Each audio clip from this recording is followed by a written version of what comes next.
We have some control over what is displayed and not displayed in our model screen. So let's take a look at a few options that we do have. This is going to be controlled from your visibility panel. The visibility panel can be found in the Home tab, and it's right over here where I'm hovering over. And you'll see that you have some tools like Show All, which basically just shows all of your Plant 3D objects. You have Hide Selected, where you can hide certain objects. You can have Hide Others, where you'll select one and hide everything else.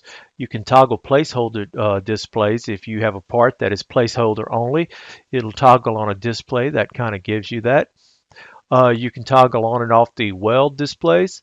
Insulation can be displayed, and then you can also toggle on and off your disconnect markers. So let's go ahead and zoom in here on this pipe over here. Now let's see what happens whenever we display the insulation. If you notice, the lines have swollen up and all the insulation is shown on the lines there. We can go ahead and we can toggle that back off if we don't want to see it.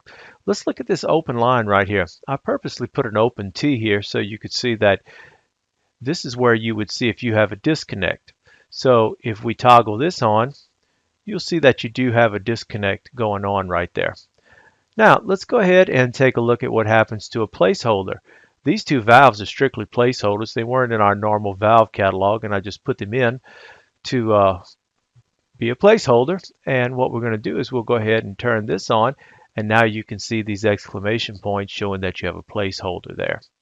Now, if I select this piece of pipe right here, and I go to Hide Others, it's going to hide everything except that piece of pipe. Now, if I do Show All, it comes back.